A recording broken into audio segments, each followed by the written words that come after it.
So, good afternoon, everybody, and a huge welcome to this, the first in our series of Thriving after the pandemic. We're delighted today to have our panelists who have got a significant level of expertise on what we can learn from previous pandemics and from the response to COVID-19 so far. Today's session will be led by Professor Jeremy Lauer, and Jeremy is a professor in the University of Strathclyde's Management Science Department. And to welcome you, though, to the university, and particularly to the entire series, can I first of all introduce you to Professor Andrew Gowdy. And Andrew is a special advisor to the Vice-Chancellor, or the President, to use a title that's a little bit more familiar to many of you. He is also the co-director of Strathclyde Centre for Sustainable Development and a former chief economist to the UK Department for International Development and to the Scottish Government, as well as a senior economist in the World Bank and OECD. So can I pass you over to Andrew, who will formally open this series and welcome you to the University of Strathclyde. Thank you, Phil. And may I add my warm welcome to this webinar too. We are delighted to be hosting this from the University of Strathclyde in Glasgow in Scotland. I should also say good morning, good afternoon and good evening, according to where you are. Our participants today span many time zones, probably more than 12 hours, and we really appreciate the participation of those for whom this time of day is less easy. Many thanks indeed for your enthusiastic response to this invitation. We are delighted that we have around 700 participants today, staff and students from across the world online, drawn from a large number of our key international university partners with whom we have very close and productive relationships. I am particularly pleased that we have global participation today. This is truly a global pandemic and a global crisis, and I'm sure that it will not be resolved without global thinking and global partnership. It is therefore excellent that you're able to share your insights today from a very wide range of perspectives and cultures. Indeed, we have colleagues from North America, the Middle East, the Far Eastern Europe, and of course the UK. Our objective for this series is twofold. Within the overall global framework provided by the United Nations Agenda 2030 vision and the Sustainable Development Goals, we are aiming firstly to better understand the impact and implications of COVID-19 on some of the big global questions and the critical challenges for today. And secondly, in each webinar, we particularly want to look to the future, and in this time of huge disruption, focus on identifying the new opportunities that will emerge and which we need to embrace with energy and urgency. And it's important, of course, to note that we, both students and staff in our universities across the world, have a really critical role to play in addressing this immediate phase of the crisis and in contributing to the massive challenges for the longer term that are now emerging. I'm delighted, as Phil says today, to welcome my colleague at Strathclyde, Professor Jeremy Lauer, to start us off. And Phil will say more about him in a minute. His theme provides the foundation for this series. What can we learn from previous pandemics and from the response to COVID-19 so far? In other words, the real starting point for much of our thinking. And as you know, we will be convening webinars each Tuesday now over the next 2 months, with the speakers and their themes coming from one of our global partners. Already, as you would have seen, we have webinars set up to be led by senior colleagues in Hong Kong University of Science and Technology, the University of Waterloo, Middle East University, Asian Institute of Technology, Chalmers University of Technology, the University of Pavia, and the City University of New York, which is absolutely fantastic that they can all participate and lead a webinar. Finally, let me say we are delighted to have so many students online. We see this series as a great opportunity for all our students to build their international networks and international understanding. We will therefore be structured opportunities for our students to network and to work together during the series. Phil will say more of this, but we very much want this opportunity to benefit and add to our students' ongoing personal, professional, and academic development. So a really very warm welcome to you all, and I hope you enjoy today and participate very actively throughout the whole series. Let me hand back to Phil. Thank you very much.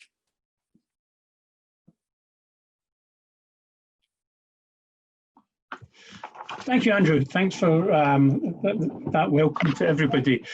So today's seminar will be led by Jeremy, and following Jeremy, we will have some reaction and thoughts.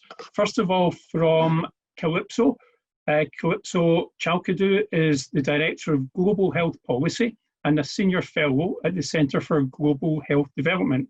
Previously, she was Director of the Global Health and Development Group at the Institute for Global Health Innovation at Imperial College, where she was helping governments build technical and institutional capacity for improving the value for money of their healthcare systems. She has been involved in the Chinese rural health reform, worked in national health reform projects in the USA, India, Colombia, Turkey, and Middle East, so a genuinely pan-global experience that Calypso is bringing. And following Calypso, Kat Smith, one of our own professors of public health policy at the University of Strathclyde, will then give her thoughts on Jeremy's presentation and on the kind of key issues that are facing our healthcare systems. So we're really looking forward to hearing all of the inputs from our expert panel. From the perspective of asking questions, we are really keen that you ask lots of questions, and we have a process for curating all of the questions. Can we ask that you use the Q&A function that you will be able to see on the bottom of your screen? If you use the Q&A function, it will go straight through to our moderators, who will be able to pass the questions on to us to put to Jeremy, Calypso, and Kat. So I introduced Jeremy very briefly, but as he is going to be leading today's seminar, I thought I'd leave it to Jeremy to say a little bit more about himself. And then Jeremy will kind of move on into his presentation, which will take around 20 minutes. And then we will get, as I say, the input from Calypso and from Kat. So I will hand over to Jeremy. Thank you, Phil. I'm just going to go directly to sharing my screen as I introduce myself. And since February of this year, I have been a professor at Strathclyde. And prior to that, for 25 years, I have been an official at the World Health Organization. And one of my roles while at the WHO was to be deployed to the field during the Ebola response in 2014. And it was at that moment, looking back, I can say that I decided that my true calling was management science rather than the economist role that I had been occupying previously. So as we have discussed, the presentation today is what we can learn from previous pandemics, but also in our response to COVID-19 so far. And we've circulated a series of framing questions that I am not going to read out now, but I just want to refresh our minds about these framing questions. And some of them I will signpost at various parts of the presentation, and others I will leave for implicit or possibly even to delve into in the question period. So some context for our talk. By the way, I just have a technical question. I'm sharing my screen. I'm just wondering if you're also seeing the small thumbnails of the different speakers on the right-hand side of my screen. Can somebody let me know that? I'm just going to minimize that in case that is an obstacle. So I'm going to frame our talk in terms of history, but also in terms of personal experience. And I'm going to show a series of slides that is really the same slide. On the left-hand side, there will be the history, and on the right-hand side, there will be personal experience. And I'm not going to make any explicit comment to link them until perhaps at the end. So according to my count, we have about 10 pandemics in the last 100 years. 6 of them, the ones that are highlighted on the left-hand side of the screen, I was a staff member at WHO during the pandemic. 4 of them were pandemics caused by influenza virus. 3 of them, including the present one, pandemics caused by coronavirus. 2 of them, pandemics caused by Ebola virus. 1 of them, and one of the most serious, was a lentivirus, which is the HIV/AIDS virus. So there's a couple of, this is the writing on the wall. There's a couple of immediate takeaways that are interesting. All of these pandemics are encapsulated or otherwise called enveloped RNA viruses. And this brings us to our first major theme. What do RNA viruses do? They hack our cells. 6 of these pandemics occurred in this century, which tends to suggest, with a relatively small sample size, that there is an acceleration in the rate of pandemics. 6 of them, the same 6, are directly related to the bushmeat or wild animal trade, suggesting that human-animal interfaces are happening in a way that they did not previously. 5 of them apparently have bats as a reservoir species. And what is going on with the bats? I think that is a really striking observation that I don't have any insight about. And 3 of them are coronaviruses, and these have been some of the gravest in international concern. So there is a pattern and a trend. The first lesson, therefore, to bring away is that COVID-19 is not a black swan. It was a white swan hiding in plain sight. Now, what we see in terms of the pattern of pandemics, we also see in terms of the response. And I've taken this opportunistically, this slide, from a 2018 presentation that the Director General made to the World Health Assembly, and I was on the podium with him, assisting him at that time. And I want to point out that the pillars of the Ebola response look very much like the pillars of the COVID-19 response. And they will look very much like the pillars of the next pandemic response. There's one here which is particular to Ebola, which is safe burials, but passing over that, there's a lot of similarities. What are the origins of SARS-CoV-2? We have 7 coronaviruses that have human-to-human transmission. 2 of them in the past have been shown to cause severe respiratory disease, SARS and MERS. We should not be surprised to see a novel coronavirus causing severe disease and capable of human-to-human transmission. Yet, we are surprised. And there is a dialogue that occurs about, did this emerge through natural selection? Was it accidentally released, or indeed was it created?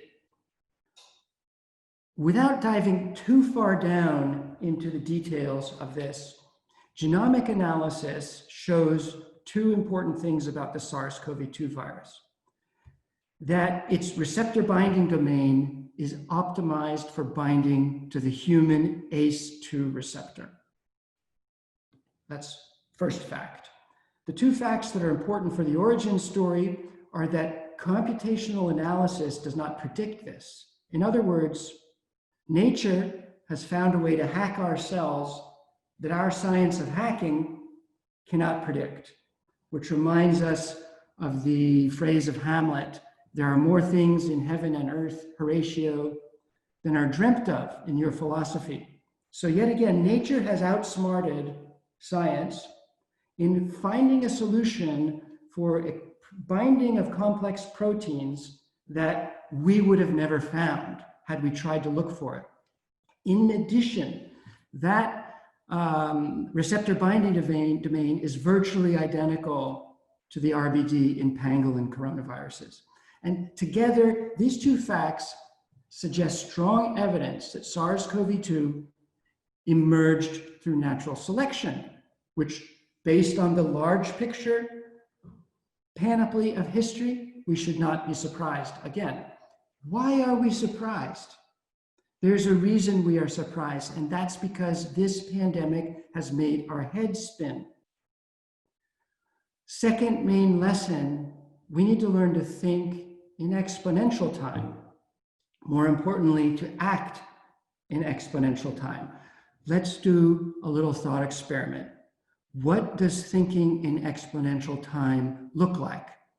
Everybody, wherever you are, imagine, if you can recall, where you were and what you were doing around March 1st, and what you knew about the COVID-19 epidemic at that time. And put yourself in that March 1st position and say, what is the worst you could possibly imagine in 3 weeks' time? So think in this thought experiment at March 1st, what you might need to do on the 23rd of March if things go really, really badly.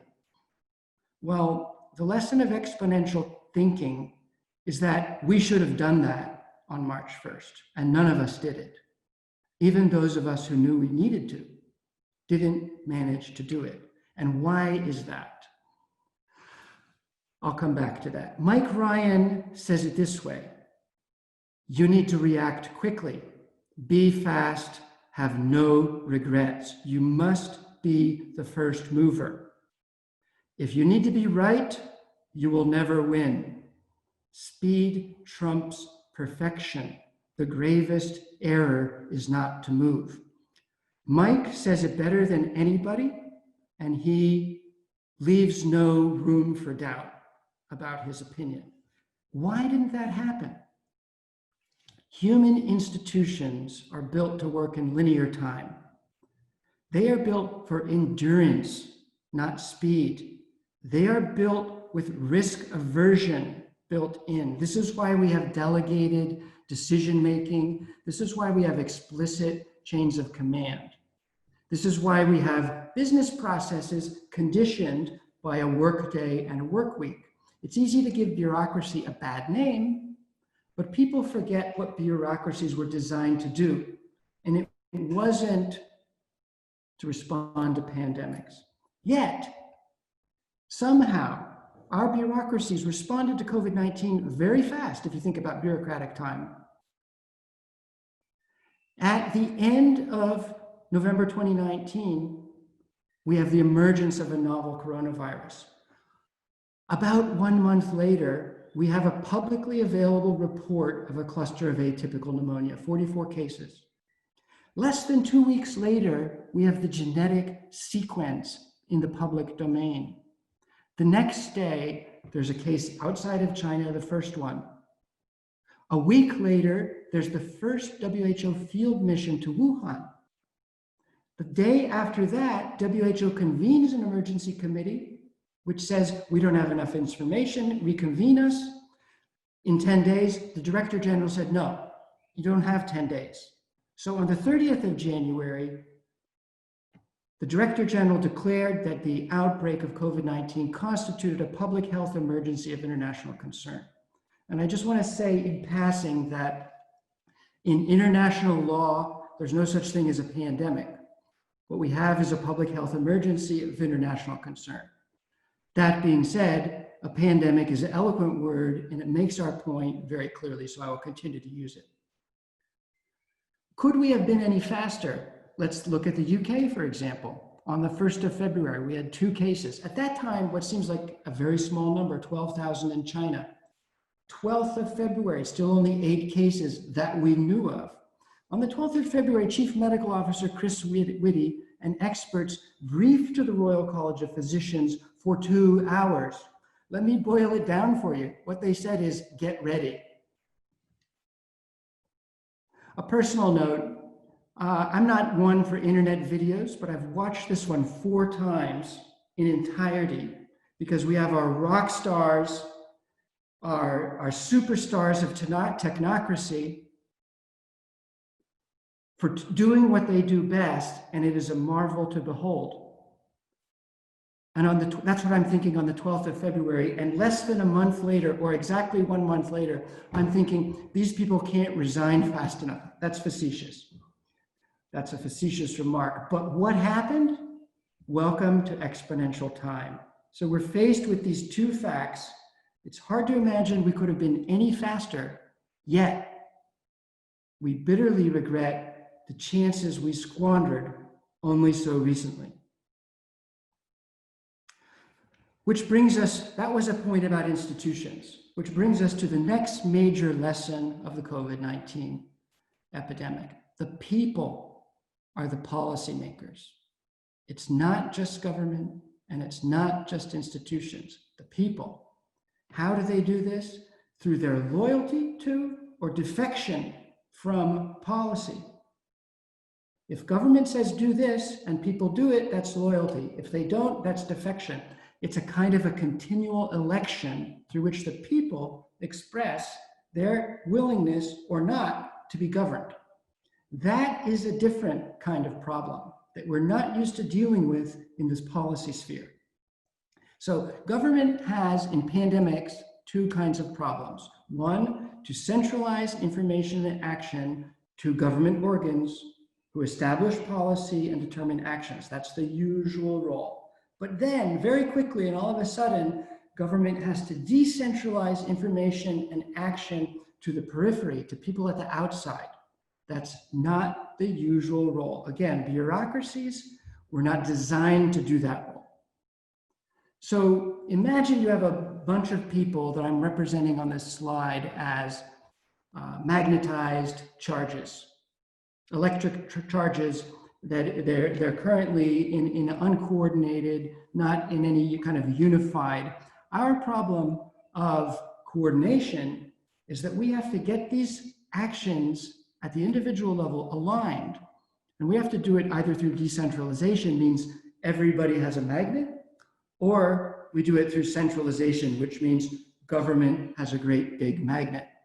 Now I'm speaking in metaphor and hyperbole, but the point is clear. We have two strategies, and one of them we know how to do, the other one we don't know how to do. So governments centralize information and action through a policymaking process. I've mentioned some facts here about that process in the UK. There are expert committees that feed into expert bodies that feed into policymaking referenda, and that spoon feed and collect, collate, and distill information to policymakers. So it's obviously garbage in, garbage out, highly dependent on the quality of the advice that is captured. And in the UK, this is an observation, not a criticism, that advice has been strongly focused around the characterization of epidemic modeling constructs because they are available indicators, KPIs, key performance indicators, that we have on our dashboard to let us know how we're doing. These indicators link less well to broader social goals. And this is a point made by James Leibovich in the recently appearing book, Planning to Fail. And I think there's an element in which in this epidemic and in others, we have been planning to fail. So government policy in a pandemic goes through different phases, and early on, it can do what it's best at. Actions that are within its zone of control, that are carried out by its organs and its agents, such as testing, tracking, and isolation.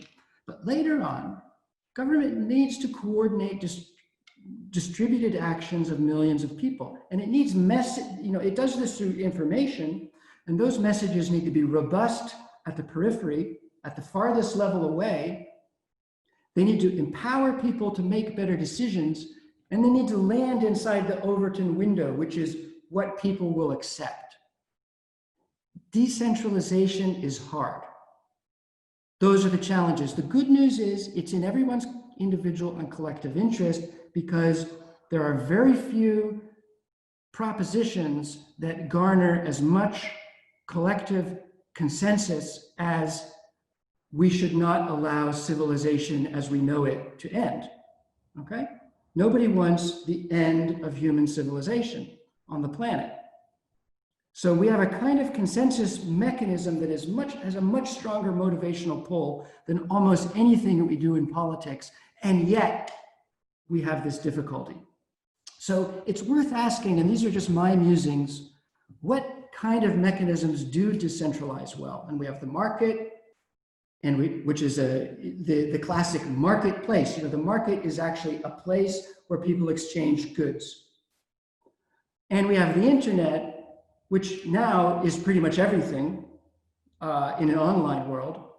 And it's also a market. We exchange goods and we exchange information, and it has access, like the marketplace, at a low fixed cost, and it has a technology that allows it to function. We need more examples of decentralizing mechanisms because, as James Scott argues in Against the Grain, the last 10,000 years of human history have been roughly about centralization. And everything we know about science and culture is based on centralizing principles that allow for the extraction of surplus value and the concentration of that surplus value.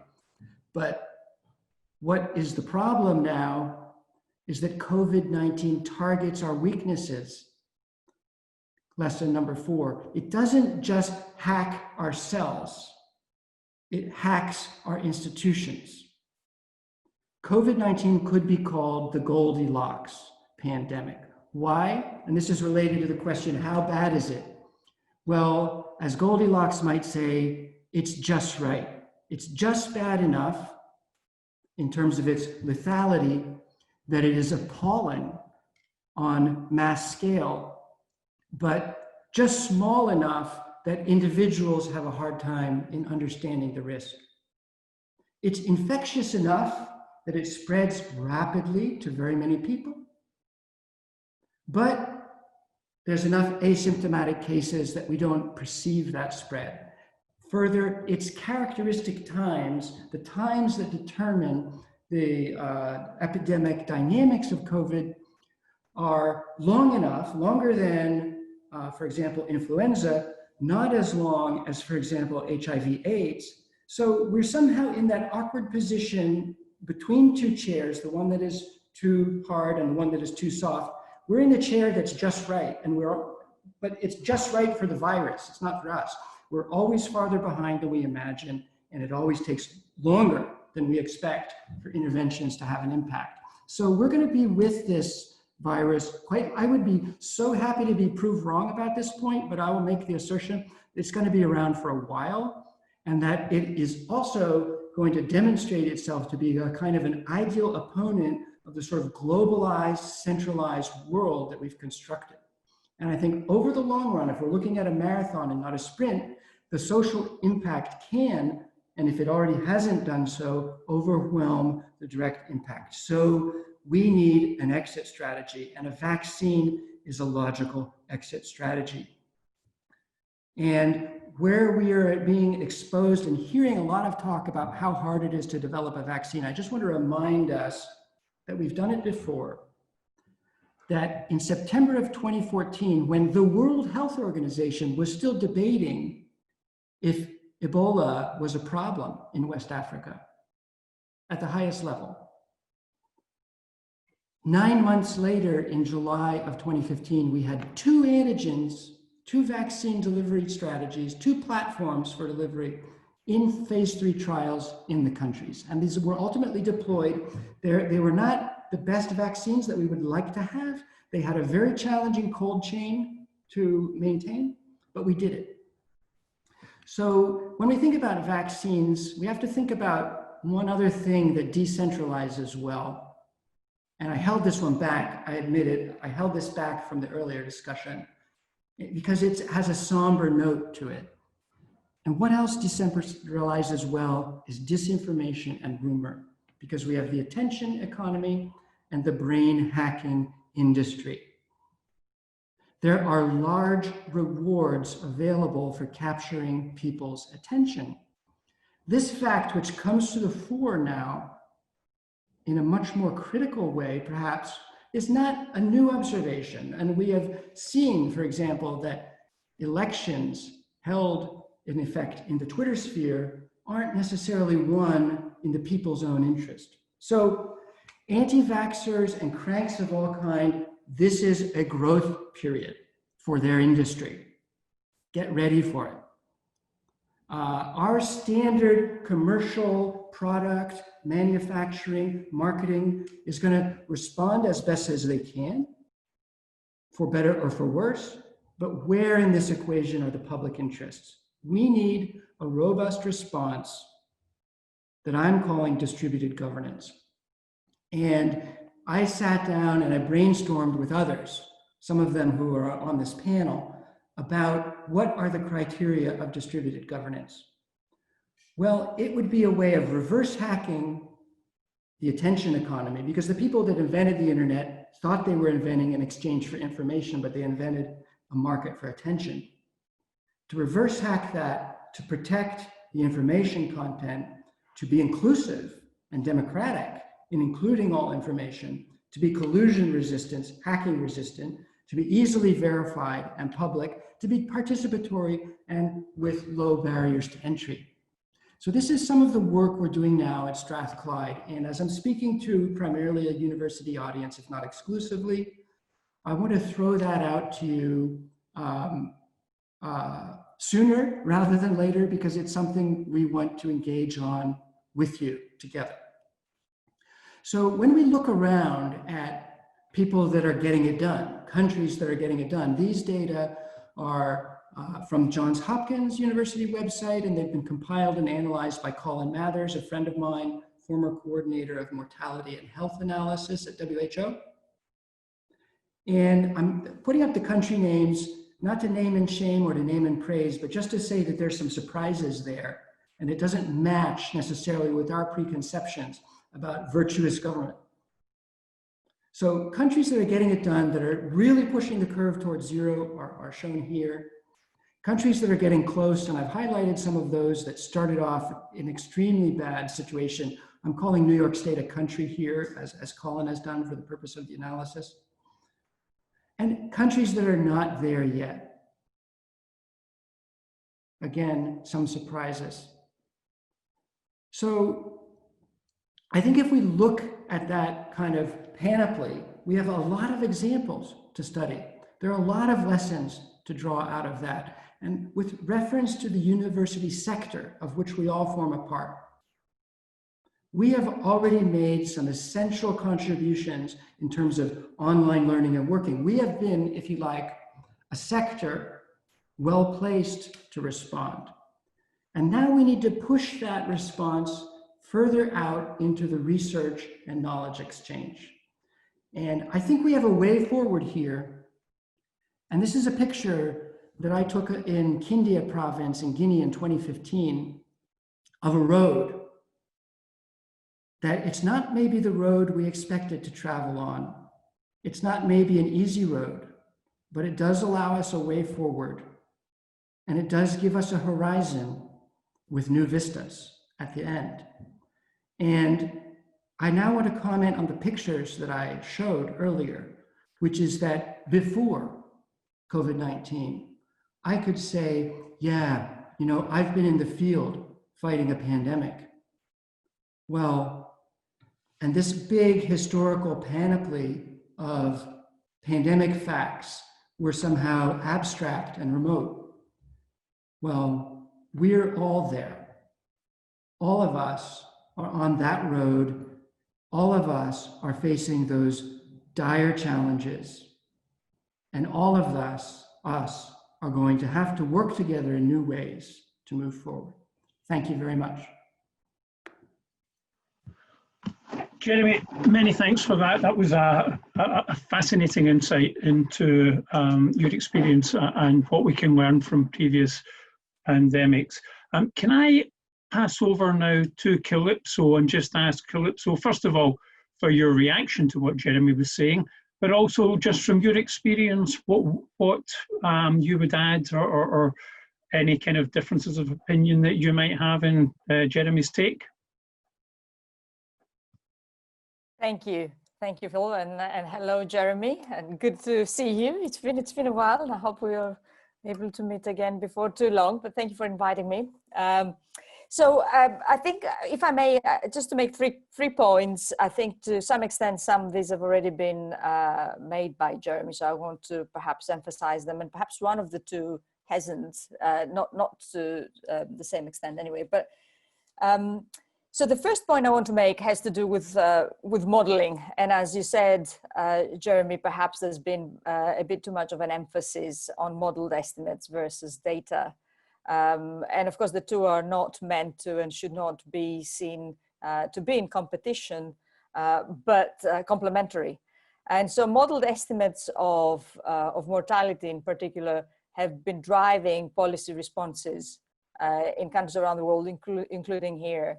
And I think there's three things we ought to be thinking about now as we're discussing exit strategies, but also in the future, because as you demonstrated, Jeremy, this is a recurrent theme. Viruses are here to stay, bats are here to stay. I read there's many 10 or 50 species of bat, which might explain why the virus seems to be mutating so fast and be so good at jumping species. But anyhow, so three points on the modeling. First of all, I think it's important, and it's now becoming more explicit and discussed more openly, that all relevant outputs are modeled. And by outputs, I'm referring mostly to deaths, to mortality. And unfortunately, the modeling analysis concentrated on COVID deaths prevented, as opposed to, or in addition to, excess deaths caused by the policy response. That's a lesson not learned. We know from previous outbreaks and response policies that sometimes the medicine is worse than the cure. I'm not saying this is the case now, or that we shouldn't have acted the way we have, but I'm just saying that those estimates need to include net health benefits, and they also need to include economics in the sense that the economy matters for people's livelihoods and lives, human capital, education, health. That's a rhetoric which WHO, the World Bank, and others have stuck by for years, and rightly so. And I think it's a mistake not to consider that broader perspective at this point in time. The second point that I think models have missed, and the onus is also, of course, on policymakers to be setting the framework for how these models are done and communicated, but I'll talk about this in a minute. So the second point is modeling alternative scenarios that are realistic. Sort of modeling a complete lockdown versus doing absolutely nothing is not realistic. Neither of those scenarios are that realistic. Neither of those scenarios are perhaps appropriate, certainly in certain settings and for a long time period until we get to the cure or a vaccine, as you mentioned. And so not offering alternatives in between those extreme scenarios poses perhaps artificial, but very tough dilemmas to policymakers who have to think, well, we either do nothing or we shut down everything, and then ultimately we move to the shutdown. So what the nuances that are missed are very important. So what's not modeled perhaps matters more than what is actually modeled. And then the final point has to do with process, and you talked about governance.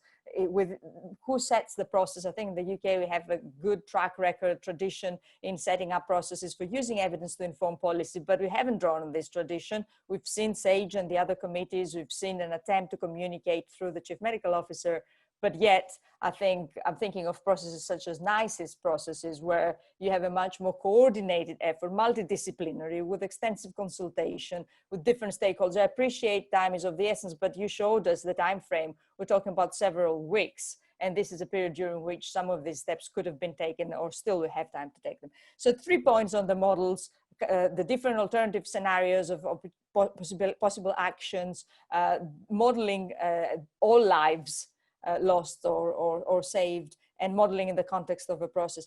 The second point I want to make has to do with data, and I mentioned a bit at the beginning, and you have too, Jeremy, and I think that's really important.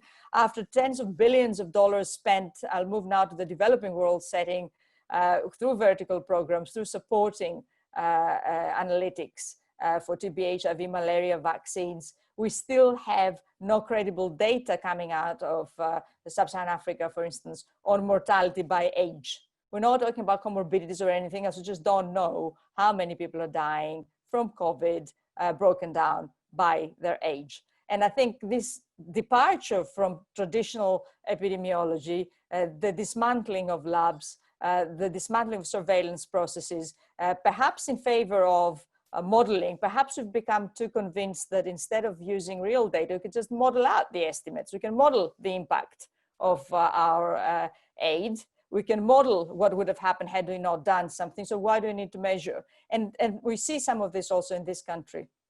And then finally, some thoughts, perhaps we could discuss this if there's interest, on post-COVID global health security governance, and what you think, how you think this ought to be handled.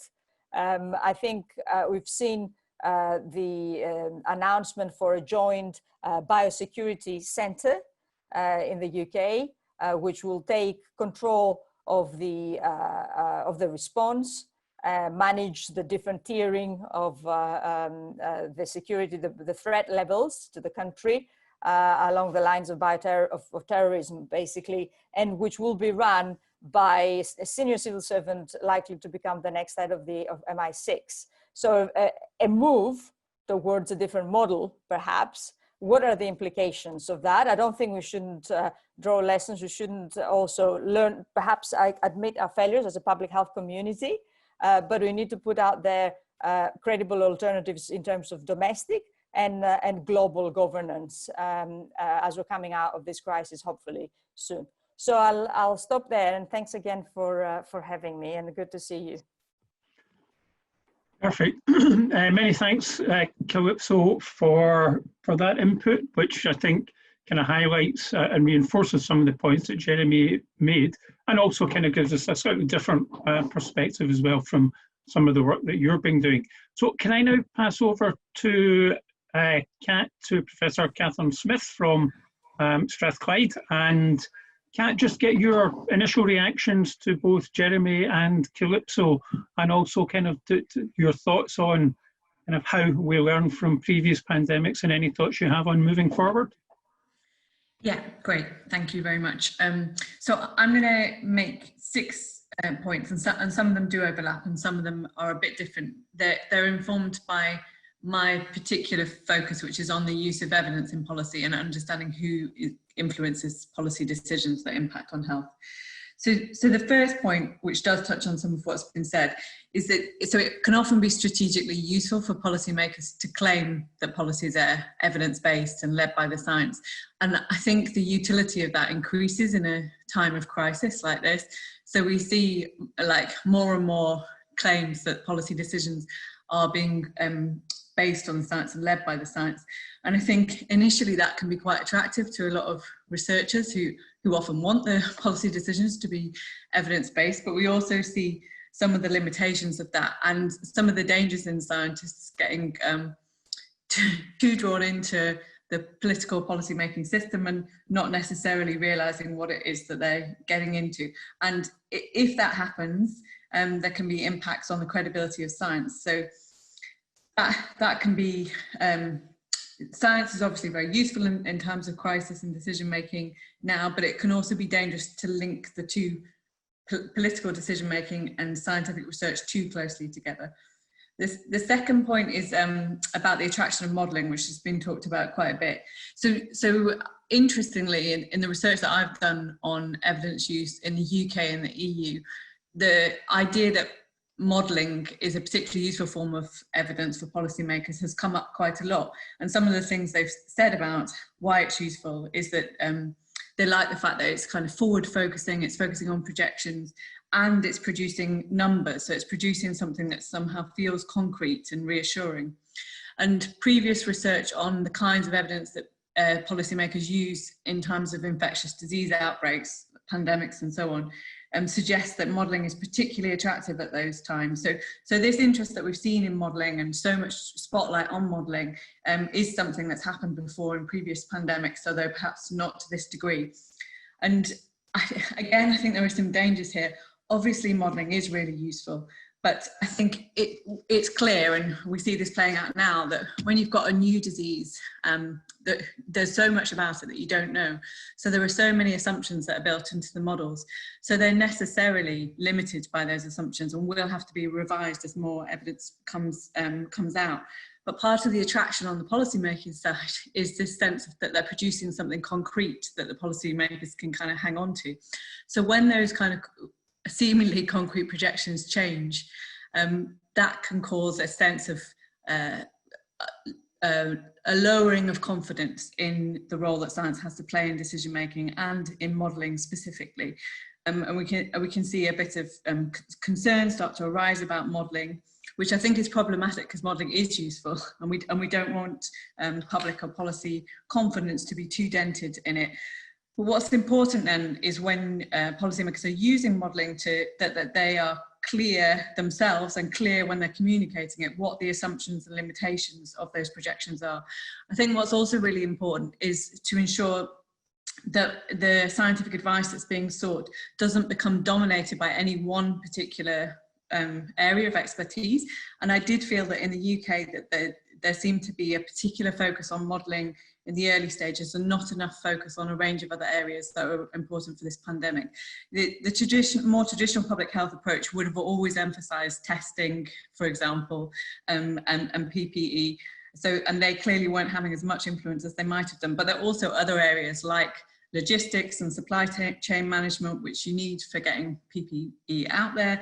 But also one of the things that Jeremy touched on, understanding what the public are thinking and how they're acting and how they're likely to respond. Those are really important other areas of research that should be brought into the fold of decision making. The third point that I wanted to make in terms of the role of evidence is that in times of crisis like this, I think it can be quite tempting for policymakers to become less transparent and to try and hold the decision making behind closed doors and feel that they can have open conversations that aren't in the public realm. So we've seen that happen in the English UK context more so than in the devolved context in the UK.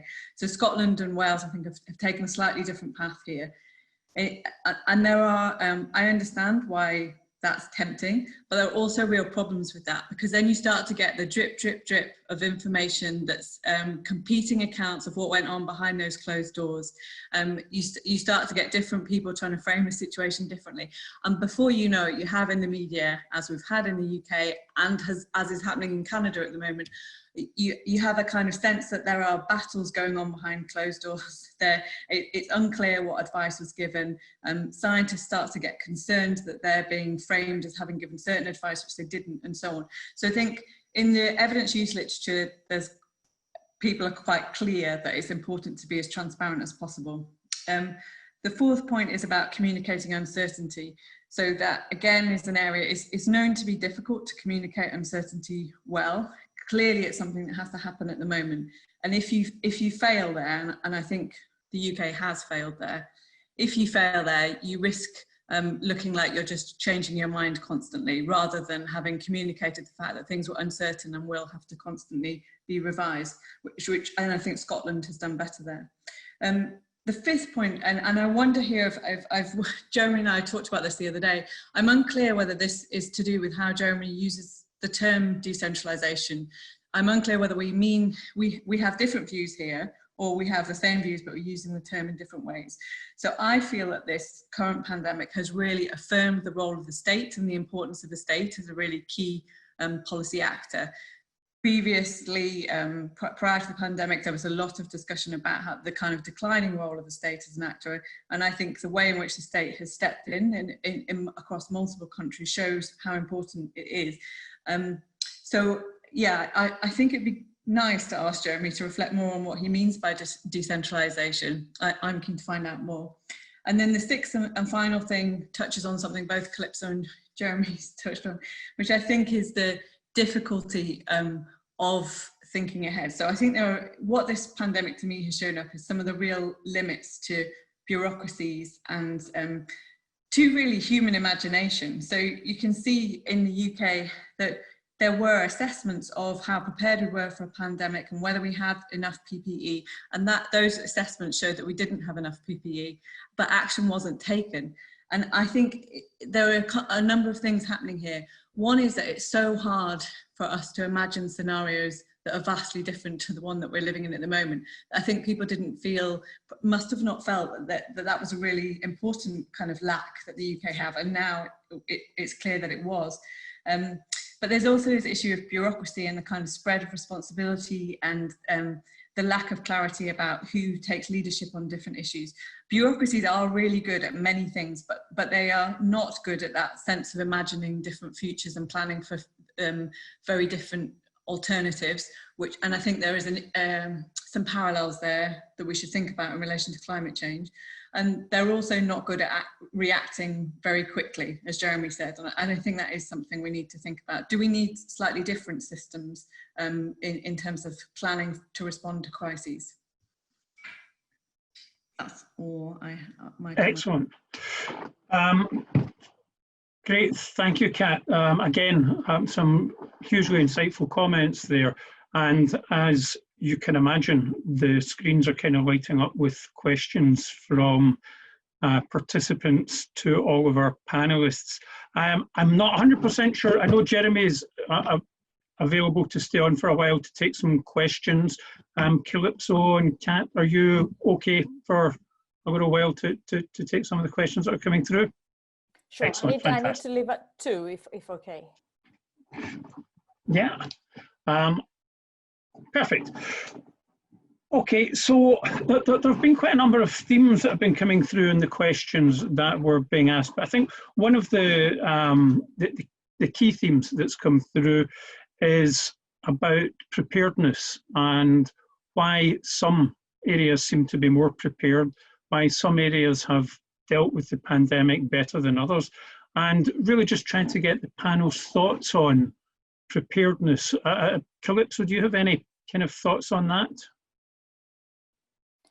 You mean on preparedness, state by state, country by country, or yeah. So I think this is really important. This is the crux of it, and of course it always happens, right? So we think about preparedness when there is an outbreak, but then we're told that's not the time to think about preparedness because now I have to deal with the outbreak, and then we forget about it all until the next outbreak happens. So I think it's really critical to hardwire into any solutions, financing solutions, for instance, there's billions of dollars being committed, fast track through the World Bank, the various fast track facility, there's global health security facility that's being discussed and scoped out to hardwire into these financing mechanisms, funding for preparedness. And then I think it's also important, and I suspect it will happen now because it's so tragic what's happening currently, that there will be a review of IHR, the International Health Regulations, of how these have been reported on the limited powers of organizations such as the WHO to enforce this by definition, by design, on the political nature of data sharing. And I think we do need to have this review in depth, and I think the UK has a role to play in that, in thinking through all of this. But then, you know, if you take the Global Health Security Index that was put out by The Economist, I think a few months ago, before this, before the crisis, ranked the United States and the UK first and second in terms of preparedness, readiness to address it, which tells you a lot about, I think, indices and their values and rankings, but also about how not well prepared we were, because these were really senior folk coming together to reach and design those indices based on data, and yet I don't think the US or the UK are doing particularly well, and we can talk about why we're not. So yeah, I think preparedness is of huge importance, and I mean, you know, we just cannot forget about it, and we should be talking about this constantly, even at the height of the crisis. Great stuff. Thanks, Colbert. So, Kat, do you have any thoughts on that? Yeah, I mean, I agree with everything Calypso said, and I think it relates partly to this problem with a lack of imagination, that, you know, how difficult it can be to imagine being in a very different policy scenario. I do have sympathy for colleagues working in the policy world, in that there are multiple, you know, different kind of groups trying to raise their attention to possible future scenarios that they need to prepare for. So pandemics are not the only one. But at the same time, like, I like Jeremy's phrase about this wasn't a black swan, it was a white swan hiding in plain sight. We knew that this was coming. And we also had that time between the information from China and what we were doing here. And we should have moved much more quickly there. So that I hope, and I think there will be a review in the UK to see what we can learn from that in terms of planning for the future. I hope that learning isn't restricted entirely just to future pandemics, and that we also think about that learning more broadly in relation to things like climate change, which I know some of the questions about have been on. Great stuff. And Jeremy, there was a kind of couple of the points there that fed back into your original presentation, but do you have any thoughts on, you know, just why some areas seem to be far more prepared and have dealt with the pandemic significantly better than others? Well, I would point to the book Planning to Fail as a clue here. And there's an element at which there's a manner in which that by going through a planning exercise, we reassure ourselves about our preparedness. And I think Calypso points out that two of the most prepared countries are doing the worst. And I'm looking for a non-random association between the fact that we can be very prepared and yet perform very badly. Because what we have prepared for is couched and framed in a way in terms of technical and technocratic indicators that don't take into account, you know, the full value chain of society. That there is, if you like, I don't know if any of you have seen Dame Sally Davies. I'm a great admirer. She has a very embarrassing 2016 speech now in which she has just emerged from the Cygnus planning and said, and we don't know what to do with the bodies. So there's an element at which by focusing on it in a technocratic frame, you become numb to what it actually means for 500,000 people to die in the UK. You become completely numb to it. And I think there's an element of numbness and tone deaf that is evidenced in our chief medical officers and in our chief scientists in the UK that comes from too much planning, not too little. Yeah, excellent. Brilliant. You kind of mentioned earlier about that kind of global perspective and how that might play out. And one of the questions here is around the Sustainable Development Goals. And the question saying, so from a global perspective, will we need to revisit the trajectories and goals of the SDGs to adjust to this new reality? Or do you think once we come through it, we kind of carry on more business as usual? I think it's inevitable that we will have to revisit them. I think there's different ways in which that can happen. So the pessimistic way would be to say we've taken this big hit and so now we're going to be less ambitious. And they always were very ambitious goals. So we have to, and I can see those arguments already starting to emerge. We need to kind of be less ambitious and focus just on specific things. And for example, we might need to just focus on getting the economy going again, and other things will have to be put on hold. I hope those arguments don't win out, because I also feel like these kind of moments of crises are opportunities to think about doing things in a different way. And it's clear across, so globally and within countries, that coronavirus has, this current pandemic has put a spotlight on inequalities, and it's not being equally experienced by different groups. And it's also shown the spotlight that I said that the state still has a lot of power, and it can intervene and act in ways that I think, you know, it's just a few months ago, I think we would all have found it implausible that the state would act in the way that it has across so many countries.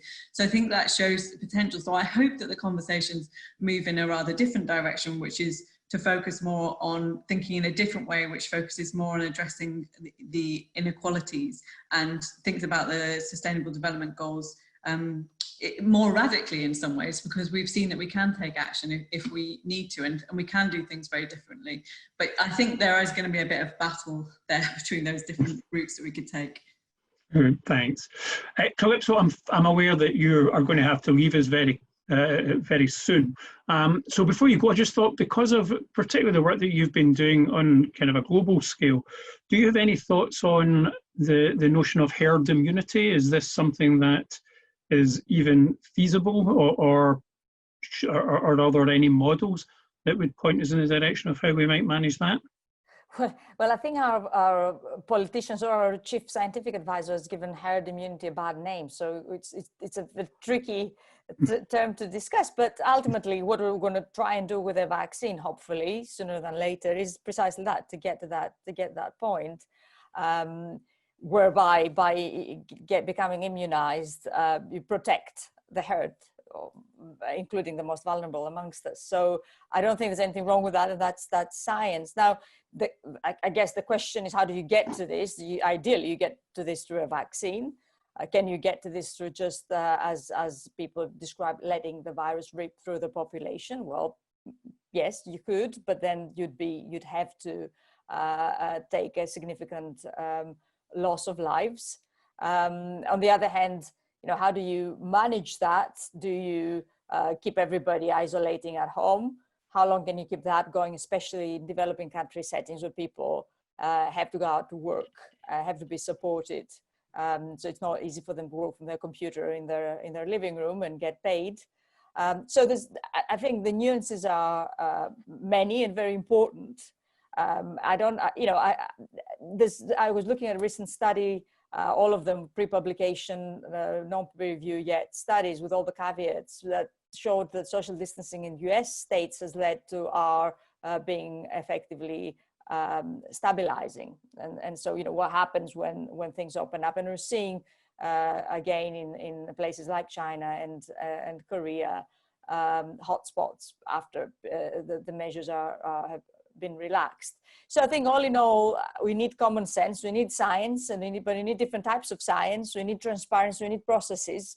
We need, as Kat said, to communicate and say, we don't know it all, but we're trying, all of us together, and government needs to be able to communicate that and expect its scientists to acknowledge and quantify and describe and characterize uncertainty to them when they're briefing them, and be very suspicious when they're not doing that. And then ultimately we need to fine tune, course correct as we go forward, looking at the data, looking at the health system, and every setting will need different types of approach. That's, if I have one parting thought to leave you with, is that blanket measures where everybody around the world is doing exactly the same thing because that's the right thing to do will not work, because we're all different. There's a lot of differences in context, and also because we don't know what the right thing is. So we need to acknowledge we're not sure and learn to live with this thing and adjust our behavior with humility to what is happening around us.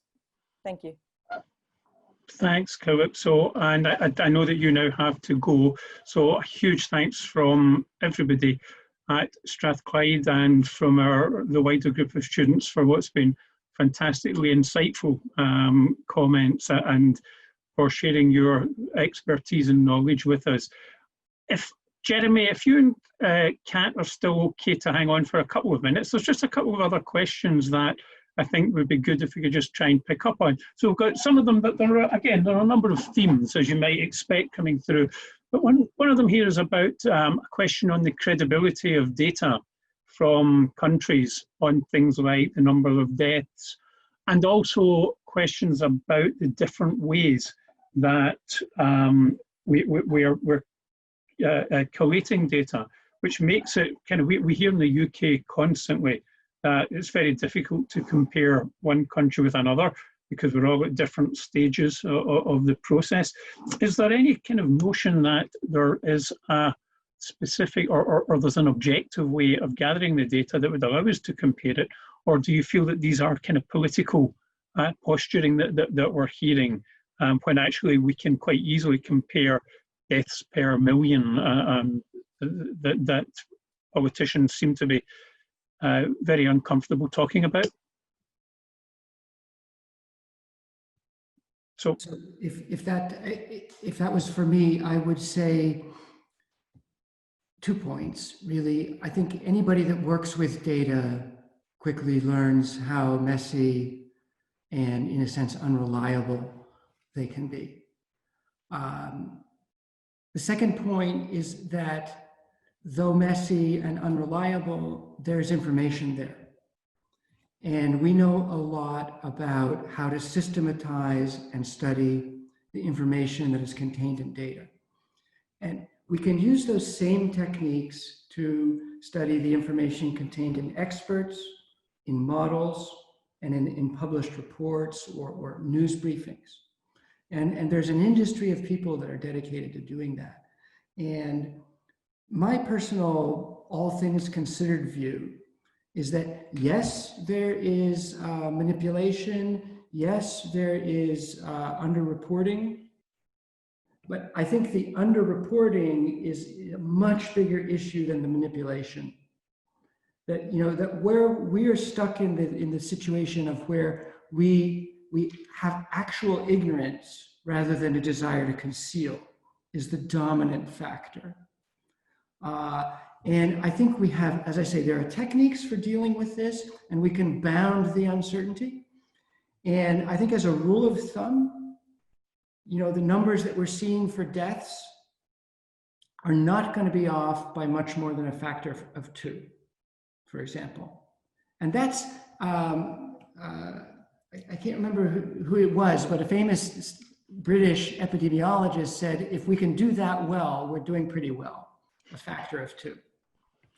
Thanks. Brilliant, thanks. And just kind of picking up on that and moving on from it, because what if we have different states kind of using different data, but more importantly, using different approaches in the different phases, do you think there's a case for suggesting that these pandemics should be managed by international organizations and single states?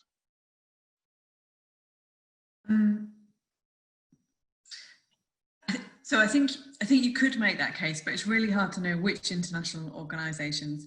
And I also think, so I guess even if you thought that was an ideal scenario, I'm not sure we have international organisations with enough clouts and power for that to work in operational terms. And then in addition, you can also see arguments for, particularly when you're thinking about how to manage coming out of periods of lockdown, for being able to work at even smaller levels than the states, because the states are not affected, populations are not equally affected across the state at the same time, and there might be a case for working differently at different levels. So I think you need some flexibility there, and I just don't see an international actor that would be able to have the kind of clout you need. So I think we're stuck with states, even if we don't think they're ideal. Yes, it's the worst, best scenario that we have. Could I come in quickly on that? Yes, point? please do. I fully agree with Kat. And I mean, I just had up on my screen a minute ago the Constitution of the WHO. And the relevant part of that is Article 21 that gives the Health Assembly the authority to adopt regulations concerning sanitary and quarantine requirements and other procedures designed to prevent the international spread of disease. So that is Article 21, which empowers the Health Assembly with this mandate to create regulations. What the founders didn't do and what they couldn't do at that time was give it any authority whatsoever to enforce those regulations. So what we have now is the classic example of people that they're in charge of something, but they're not in control of any of the relevant variables. And that is a little bit the case with the international organizations. I just want to add that nuance. Brilliant. Excellent. Okay, I think we'll get time for maybe one. I'm very conscious of the time that we're now eating into Jeremy and Kat's time further than we would. We have got lots and lots of questions that we won't be able to get through, but what we will do is we will collate the questions that haven't been answered, and we'll try and get some responses to them that we'll be able to put online. And also just a reminder before we move on to our last questions, and then we'll ask Andrew to maybe close us down on behalf of the university, that the entire webinar will be made available to you via a link that will be sent through to you. So if you do want to go back and kind of look at some particular aspects of it, you will be able to. And you will also receive from Policy at Strathclyde an invitation now to the rest of the series that will be going from next week for about the next 10 weeks, where we will have our international partners on it. So really just to kind of close and to try and pick up on some of the general points that we've been getting through. What if you were advising both governments and the United Nations? So if you're advising at a kind of country level and at a global level, what we should do now and what should the plan be going forward? What would you recommend? A nice easy one to finish with. Can we start that with Kat? Kat, how would you solve the current crisis in the next 3 minutes? Okay, so I'm going to focus on this in relation to the points that I made. So I think a starting point is to be transparent, be more transparent. So states and decision makers need to be transparent about the evidence that they're drawing on, why they're drawing on that evidence, and what the uncertainties are. The second related to that is to get much better at communicating uncertainties and make clear that certain decisions are being made, but we're going to be continually reflecting and we may have to be revising. So on a fairly regular basis, so that we're not left with the impression of decision makers kind of chopping and changing and having to go back on things that they've said. The third is for decision makers to ensure that they really are getting the range of scientific and other perspectives that they need. And like I say, I have concerns there that there have been certain approaches, particularly mathematical and epidemiological modelling, that have really dominated at the cost of some other really key ones like logistics and understanding the social. And I think we're not going to find a way out of it unless we're bringing those different elements together and into conversation with one another. So those would be my 3 recommendations. Great, thanks, Kat. Jeremy, just so on Kat's point there, I think that when we talk about managing change, one of the factors that we are aware of is that people's ability to deal with uncertainty is far less than their ability to deal with bad news. So people don't like dealing with uncertainty. They can manage bad news, but uncertainty can really spooks them. So how do we kind of, when we are suggesting, when Kat's saying we need to be more transparent, and there's obvious uncertainty around us being transparent, because that does involve governments saying we're not 100% sure. How do governments manage that process when the population are screaming out for certainty? Mm-hmm. So I think this is a nice question, and it gives me a chance to circle back to Kat's, the nuance that she raised about decentralization versus centralization. And I would admit, first of all, that I'm searching for a vocabulary to talk about that. And I think that a more conventional way of talking about decentralization would be to talk about risk communication, would be to talk about community engagement. And the problem arises because actions that are within the sphere of the government's domain, that it's actual organs and the people who are working directly for government, these we can kind of trust it to carry out more or less well. Decentralization happens at how do you get over that wall? And how do you get to Mildred in embarking with the appropriate information that allows her to understand that she is an actor in this domain? So I think that communicating about uncertainty is a part of the problem. I happen to think a bigger part of the problem is the fact that government and institutions are not used to dealing with the external relations part of their problem. They deal well internally with their business problems, They don't do well with communicating to the outside world and engaging the outside world as actors.